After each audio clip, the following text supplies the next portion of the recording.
Coaching non-conference is important every single season. Talking with Brian and Chris Gerald, all of them say extra emphasis on a fast start this year. How do you look at that? How do I? Fast start, how important is it this year? I think critical. You know, the most important thing right now to me is how we come in next Sunday and go through camp. Need to stay healthy, need to rebuild our football team. We've got some young players that are going to be in the mix. I think we have a talented and mature freshman class that has embraced each other and the older players. The BG game obviously is very critical because it's our first game, and we move from there. Bottom line is, you always, to me, it's always about just put one foot in front of another and keep inching forward. Do your best.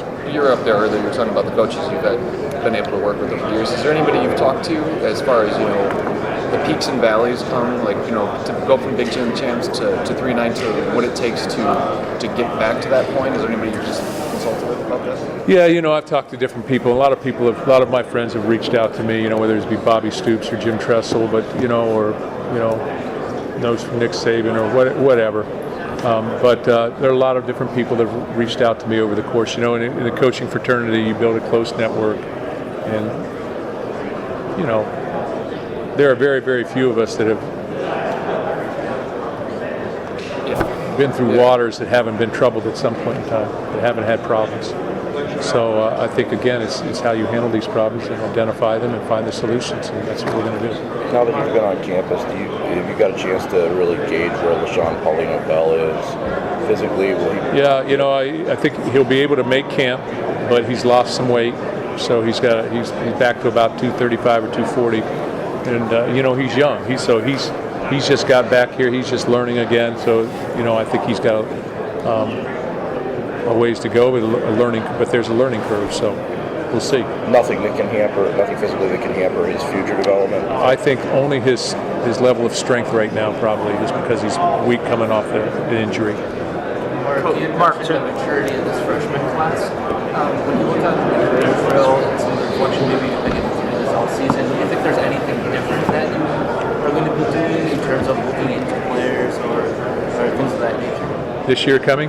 Yeah. 2018 class? 18, 19 class. I think we have a great start on our 2018 class. I'm extremely impressed with those guys in terms of not just being great football players, but being great students, great people. It's been extremely impressive, and I think that class is building because of it. And they're recruiting other people that are very like-minded. So the key thing sometimes is identifying people in the spring. If you identify a person in the spring and you offer them a scholarship, can you get that guy? If you've gotten that guy by the summer, you're going to have a good recruiting class, and that's what's happening right now. Coach, Mark, in terms of addressing sexual assault specifically, your players I asked them about earlier, they said you had always brought in speakers in the past. There was maybe one or two more, but they didn't really know the specifics. I'm wondering, directly on that topic, can you tell me what you've done differently this offseason as opposed to other seasons? We have brought in our director of Title IX to speak specifically to our football team. We're working hand in hand with our administration to bring people in systematically across the school year. We've had numerous player-led meetings speaking about this. You name it, everything we've tried to think of. We've certainly listened a lot. But I think the biggest educational component is really we've gone through it. And when you go through it, you figure it out real quickly. Coach, it's not, oh, this can happen or that can happen. We brought speakers in, we've done that. But when you see it happen in front of your eyes and you see the result of it on both sides, you see the tragedy that unfolds right in front of your eyes, there's a message there for everybody.